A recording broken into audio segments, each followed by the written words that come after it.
Hi friends, welcome back my YouTube channel A two study में आपका फिर से स्वागत है। आज हम लेके आए हैं एक और नई वैकेंसी उत्तर प्रदेश पुलिस में, जो नई वैकेंसी निकली है।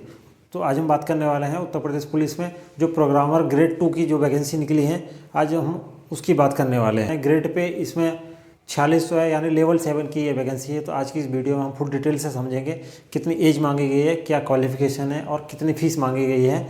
चलिए शुरू करते हैं। लेकिन अगर हमारे चैनल पर नए आए हैं आप, तो हमारे चैनल को सब्सक्राइब जरूर कर लें, क्योंकि ऐसे ही जॉब से रिलेटेड वीडियो हमारे चैनल पर मिलती रहती हैं। चलिए शुरू करते हैं। हाय फ्रेंड्स, आज हम बात करने वाले हैं यूपी पुलिस में जो वैकेंसी निकली है आपके उत्तर प्रदेश सरकार की तरफ से। तो उत्तर प्रदेश पुलिस भर्ती एवं प्रोन्नति बोर्ड में ये वैकेंसी निकली है। और किस पोस्ट पे निकली है आपका? उत्तर प्रदेश पुलिस में प्रोग्रामर ग्रेड 2 के पदों पर सीधी भर्ती 2023। तो इस भर्ती के बारे में आज हम बात करने वाले हैं। तो इसका एडवर्टाइज निकला है आपका 29 दिसंबर 2023 को। 29 दिसंबर 2023 को इसका एडवर्टाइज निकला है। और आगे बात कर लेते हैं इसमें। इसकी ऑफिशियल वेबसाइट है uppbpb.gov.in। इसकी ऑफिशियल वेबसाइट है जिस पे इसका फॉर्म उपलब्ध है। अब बात कर लेते हैं इसमें आगे, इस फॉर्म के बारे में बात कर लेते हैं। तो ये वैकेंसी निकली है उत्तर प्रदेश पुलिस में प्रोग्रामर ग्रेड 2 के पदों पर सीधी भर्ती 2023 निकली है। तो उत्तर प्रदेश पुलिस में पुरुष और महिलाओं के लिए कंप्यूटर प्रोग्रामर ग्रेड 2 के पदों पर ये भर्ती आपकी निकली है। और इसमें पे बैंड कितना है आपका? 9300 से लेके 34,800। ग्रेड पे आपका 4600 पे ये वैकेंसी निकली है आपका। और नए वेतनमान मैट्रिक्स में इसमें कितना आपका मिलेगा? 44,900 से लेके 1,42,400 रुपये। 1,42,400 रुपये इसकी बेसिक रहेगी। इसमें वैकेंसी आपकी निकली है। अब बात कर लेते हैं इसमें पदों की डिटेल्स के बारे में। तो प्रोग्रामर ग्रेड 2 के लिए आपके कुल पदों की संख्या 55 है। 55 वैकेंसी इसमें टोटल निकली है। जनरल के लिए आपका 24 है। EWS के लिए आप 5 वैकेंसी हैं। अन्य पिछड़ा वर्ग के लिए 14 वैकेंसी, अनुसूचित जाति के लिए 11 वैकेंसी हैं और अनुसूचित जनजाति के लिए आपका 1 वैकेंसी निकली है। तो टोटल है इसमें 55 वैकेंसी इसमें टोटल निकली हैं। अब बात कर लेते हैं इसमें आगे। तो ये कंप्यूटर प्रोग्रामर ग्रेड 2 की भर्ती के लिए आपका पुरुष और महिला दोनों लोग उसमें फॉर्म भर सकते हैं।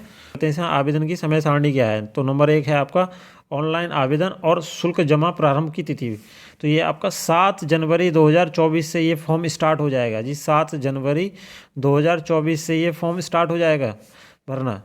और नंबर 2 बात कर लेते हैं ऑनलाइन आवेदन या शुल्क जमा करने की अंतिम तिथि, लास्ट डेट है आपका 28 जनवरी 2024। 28 जनवरी 2024 को इसकी लास्ट डेट है फॉर्म भरने और शुल्क जमा करने की।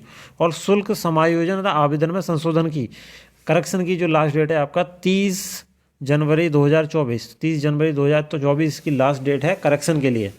तो ये थी इसकी डेट। अब बात कर लेते हैं आवेदन शुल्क की कि आवेदन शुल्क कितना है। तो इस भर्ती के लिए आपको 400 रुपये फॉर्म भरने का फीस लगेगा। इसमें फॉर्म भरने की फीस लगेगी आपकी 400 रुपये। कि शैक्षिक अर्हता क्या है? तो भारत में विधि द्वारा या तो कोई स्नातक डिग्री हो, है ना, ग्रेजुएशन हो, या उसके इक्विवेलेंट कोई कोर्स आपने किया हो। भारत सरकार की तरफ से आपका डॉइक से कंप्यूटर का ए लेवल की परीक्षा या सरकार द्वारा उसके समक्ष मान्यता प्राप्त किसी अन्य परीक्षा उत्तीर्ण की हो। तो आपको एक ग्रेजुएशन होना चाहिए और आपका डॉइक से ए लेवल का आपके पास में कंप्यूटर का सर्टिफिकेट होना चाहिए।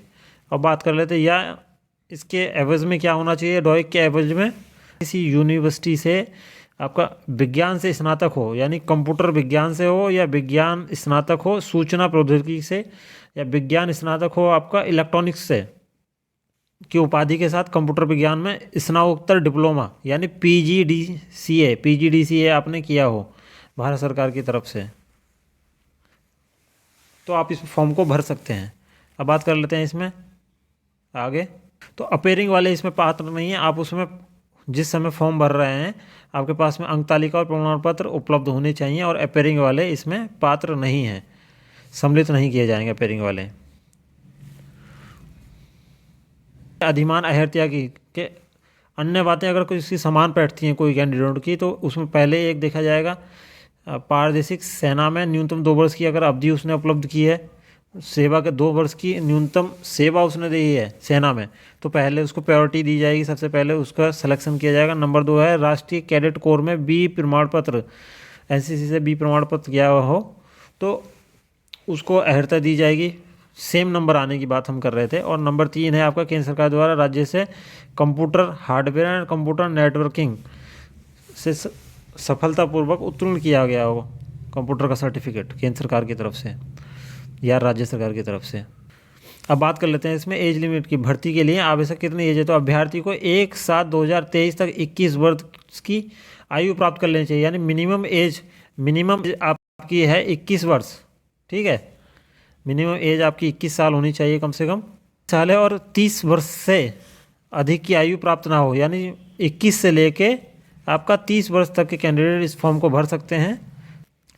तो अभ्यर्थी की जो जन्म तिथि है आपका 1/7/1993 से पहले और 1/7/2002 के बीच का कैंडिडेट इस फॉर्म को भर सकता है।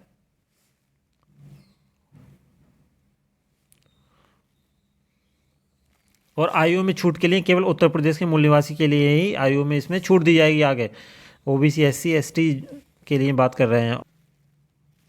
तो बात कर लें शारीरिक स्वास्थ्य की, तो अभ्यर्थी का मानसिक और शारीरिक दृष्टि से उसका स्वास्थ्य अच्छा होना चाहिए, तभी वो इसके लिए एलिजिबल होगा। अगर शारीरिक रूप से विकलांग अभ्यर्थी पुलिस सेवा के लिए अर्ह नहीं है, तो ये जो विकलांग हैं उनके लिए ये फॉर्म नहीं है अवेलेबल। शारीरिक और मानसिक दृष्टि से आप स्वस्थ होने चाहिए, तभी इस फॉर्म को अप्लाई करें और भर्ती। अब बात कर लेते हैं इसमें लिखित परीक्षा की। तो लिखित परीक्षा आपकी 200 अंकों की होगी और कुल 160 उसमें क्वेश्चन होंगे, और हर क्वेश्चन का 1.25 अंक, हर एक क्वेश्चन 1.25 अंक का होगा। और यह वस्तुनिष्ठ प्रकार की ऑनलाइन परीक्षा होगी। ये ऑनलाइन परीक्षा आपकी MCQ टाइप की होगी, और ये 2 भागों में होगी, और जिसकी समय अवधि 2.5 घंटे होगी। 2.5 घंटे का एक इसका पेपर होगा टोटल। प्रत्येक भाग आपका 100 अंक का होगा। लिखित परीक्षा के प्रथम प्रश्न का पत्र जो होगा आपका मानसिक सामर्थ्य, तर्क शक्ति एवं सूचना प्रौद्योगिकी से आपका इसका फर्स्ट भाग होगा। और सेकंड भाग में आप जो लिखित परीक्षा की सेकंड भाग है आपका, उसमें कंप्यूटर प्रोग्रामिंग से संबंधित क्वेश्चन पूछे जाएंगे आपके। तो अगर एक से अधिक पाली में अगर पेपर होता है, लिखित पेपर होता है, तो उसमें नॉर्मलाइजेशन अंक लगाए जाएंगे। नॉर्मलाइजेशन का फॉर्मूला ये दिया गया आपके सामने डिस्प्ले पर। अब बात कर लेते हैं अभिलेखों की समीक्षा। जिन कैंडिडेट के लिखित परीक्षा में सफल हो जाएंगे वो कैंडिडेटों के अभिलेखों की समीक्षा की जाएगी। उसके लिए आपका लिखित परीक्षा के आधार पर कुल अंकों के आधार पर श्रेष्ठ सूची बना जाएगी, यानी सीनियर कर लेते हैं इसमें। चयन एवं अंतिम योग्यता सूची में परीक्षा और अभिलेखों दोनों में उत्तीर्ण होने के बाद में जो लिखित परीक्षा के अंक हैं उसके अनुसार आपकी अभ्यर्थी के द्वारा जो अंक प्राप्त किए गए रिटर्न में, उसके अनुसार उसमें एक चयन सूची बनाई जाएगी। उसके अनुसार आपको कट ऑफ दी जाएगी वेबसाइट पे। और अगर एक से अधिक कैंडिडेट समान अंक प्राप्त करते हैं तो उसमें प्राथमिकता किसको पहले दी जाएगी, 2 या 2 से अधिक कैंडिडेट अगर समान अंक प्राप्त करते हैं तो उनको वरीयता किसको दी जाएगी, जिसने अधिमान अहर्ता हासिल करी होगी उसको पहले प्रायोरिटी में रखा जाएगा। और अगर फिर भी 2 या 2 से अधिक कैंडिडेट की समान है तो उसमें अधिक आयु वाले को पहले ले लिया जाएगा। और इसके बाद में भी अगर फिर भी 2 या 2 से अधिक कैंडिडेट के अंक समान पाए जाते हैं तो उनमें फिर हाई स्कूल की मार्कशीट पे जो उसका अंग्रेजी का वर्णमाला के अनुसार उसको पहले ले लिया जाएगा, जिसका नाम पहले आएगा। अब बात कर लेते हैं आयु में छूट की। तो लंबवत यानी वर्टिकल आरक्षण दिया गया है आपका। तो इसमें अनुसूचित जाति के लिए आपका 21% इसमें आरक्षण दिया गया है और इनको 5 वर्ष की छूट दी गई है। और लेकिन उत्तर प्रदेश के मूल निवासी होना कंपलसरी है। और नंबर 2 है अनुसूचित जनजाति, इनके लिए भी 5 वर्ष की छूट दी गई है और 2% इनको वैकेंसी में आरक्षण दिया गया है। अब बात कर लेते हैं ओबीसी की। ओबीसी को 27% आरक्षण है और 5 वर्ष की इनको छूट दी गई है। बात कर लेते हैं आर्थिक रूप से कमज़ोर कैंडिडेट के लिए। उनके लिए आपको 10% दिया गया, लेकिन उनको एज में छूट नहीं दी गई है कोई भी।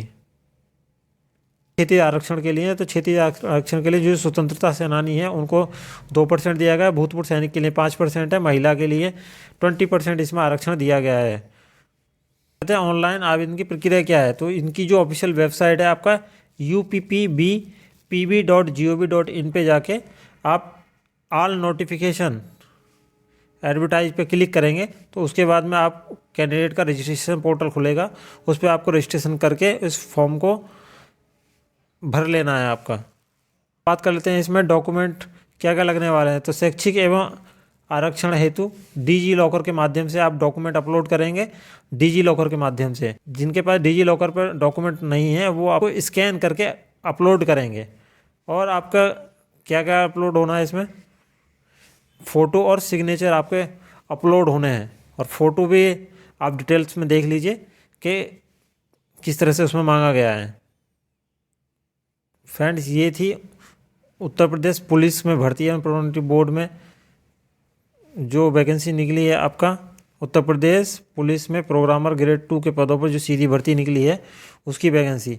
ऐसे ही जॉब से रिलेटेड वीडियो जानने के लिए हमारे चैनल को सब्सक्राइब करें। मिलते हैं नेक्स्ट वीडियो में। Thank you.